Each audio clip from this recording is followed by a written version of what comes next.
আসসালামু আলাইকুম। দুপুর ১২টা ১০ বাংলাদেশ বেতার রংপুর। স্থানীয় খবরে আমন্ত্রণ জানাচ্ছি ইউসুফ খন্দকার। জাতীয় পর্যায়ে গৌরবোজ্জ্বল ও কৃতিত্বপূর্ণ অবদানের স্বীকৃতিস্বরূপ দেশের ১৫ জন বিশিষ্ট ব্যক্তি ও ৫ প্রতিষ্ঠানকে স্বাধীনতা পুরস্কার ২০২৬ পদক তুলে দেবেন প্রধানমন্ত্রী তারেক রহমান। তিনি আজ বিকেলে ঢাকার ওসমানী স্মৃতি মিলনায়তনে জাতীয় পর্যায়ে গৌরবোজ্জ্বল ও কৃতিত্বপূর্ণ অবদানের স্বীকৃতি হিসাবে এ পদক তুলে দেবেন। এবছর স্বাধীনতা, গণতন্ত্র, নারী শিক্ষাসহ দেশ গঠনে সার্বিক অবদানের জন্য প্রয়াত প্রধানমন্ত্রী খালেদা জিয়াকে স্বাধীনতা পুরস্কারের জন্য মনোনীত করা হয়েছে। রংপুর বিভাগে গত ২৪ ঘণ্টায় হামের উপসর্গ থাকা ২৭ জন রোগী শনাক্ত হয়েছে। আজ সকালে রংপুর বিভাগীয় স্বাস্থ্য পরিচালকের কার্যালয় থেকে পাঠানো সংবাদ বিজ্ঞপ্তিতে এ তথ্য জানানো হয়। এতে বলা হয়, শনাক্ত হওয়াদের মধ্যে নীলফামারী জেলা হাসপাতালে ৯ জন, দিনাজপুরে ৪, ঠাকুরগাঁয়ে ৩, পঞ্চগড়ে ১, দিনাজপুর মেডিকেল কলেজ হাসপাতালে ৪ এবং রংপুর মেডিকেল কলেজ হাসপাতালে ৬ জন রোগী রয়েছে। গত ৩০শে মার্চ থেকে আজ পর্যন্ত রংপুর বিভাগে হামের উপসর্গ থাকা ৫৯৮ রোগী শনাক্ত হয়েছে এবং ৫৫১ জন রোগী সুস্থ হয়ে বাড়ি ফিরেছেন। কুড়িগ্রামে ট্রেনি রিক্রুট কনস্টেবল পদে নিয়োগ পরীক্ষার প্রাথমিক বাছাই পর্বের প্রথম দিনের কার্যক্রম গতকাল সম্পন্ন হয়েছে। পুলিশ লাইন্স মাঠে অনুষ্ঠিত বাছাই পর্বে আগত প্রার্থীদের শারীরিক মাপ, বুকের মাপ, বয়স এবং প্রার্থীদের নিয়োগ প্রক্রিয়ায় প্রয়োজনীয় সকল সার্টিফিকেট ও আনুষঙ্গিক কাগজপত্রাদি যাচাই বাছাই করা হয়।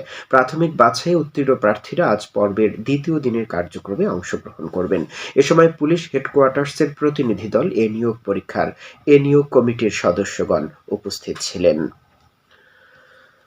জ্বালানি সংকট নিরসনে ও অবৈধ মজুত রোধে লালমনিরহাটের পাটগ্রামে ফুয়েল কার্ডের মাধ্যমে আনুষ্ঠানিকভাবে তেল বিক্রি কার্যক্রম শুরু করা হয়েছে। আজ সকালে উপজেলার শর্মিলা ফিলিং স্টেশনে এ কার্যক্রমের উদ্বোধন করেন উপজেলা নির্বাহী অফিসার তানভীর হোসেন।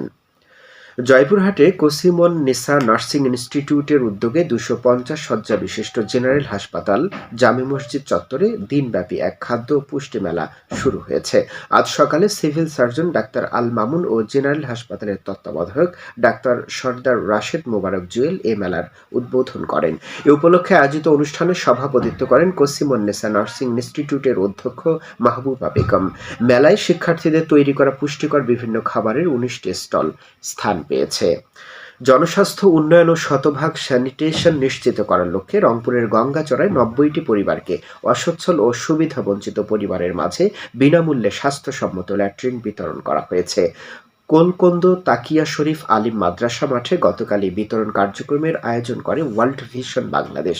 বিতরণ অনুষ্ঠানে প্রধান অতিথি ছিলেন উপজেলা জনস্বাস্থ্য প্রকৌশল অধিদপ্তরের সহকারী প্রকৌশলী জানজাবিল বিনতে আহমেদ।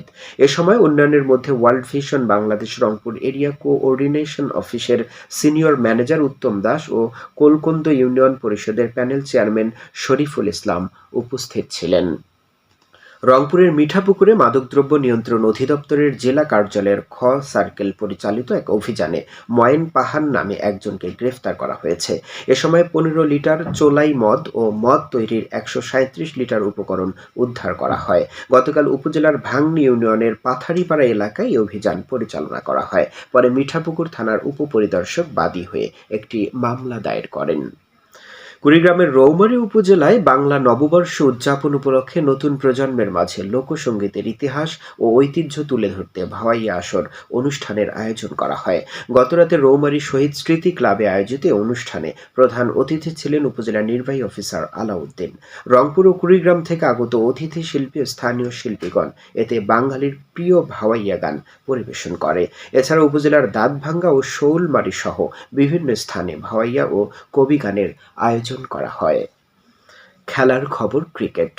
জয়পুরহাটে জেলা স্টেডিয়ামে অনুষ্ঠানরত প্রাইম ব্যাংক জাতীয় স্কুল ক্রিকেট টুর্নামেন্টের আজকের দ্বিতীয় দিনের খেলায় জয়পুরহাট সিদ্দিকিয়া কামিল মডেল মাদ্রাসা ক্রিকেট দল ও Shahid police super Nazmul Haque police Lions high school cricket দল পরস্পরের মোকাবেলা করছে। সকালে শুরু হওয়া এই খেলায় প্রথমে টসে জিতে জয়পুরহাট সিদ্দিকিয়া কামিল মডেল মাদ্রাসা ক্রিকেট দল ব্যাটিং করার সিদ্ধান্ত নেয়। শেষ খবর পাওয়া পর্যন্ত তারা ব্যাটিং করে নির্ধারিত ৩৫ ওভারের খেলায় ১১ ওভার ৫ বলে ৩ উইকেটের বিনিময়ে ৭৫ রান সংগ্রহ করেছে। সবশেষে আবহাওয়া। আজ সন্ধ্যে ৬টা পর্যন্ত পূর্বাভাসে বলা হয়েছে দেশের অভ্যন্তরীণ নদীবন্দরগুলোর জন্য কোনো সতর্কবাণী নেই এবং কোনো সংকেতও দেখাতে হবে না। খবর শেষ হলো। আমাদের পরবর্তী স্থানীয় খবর প্রচারিত হবে বেলা ২টা ৫ মিনিটে।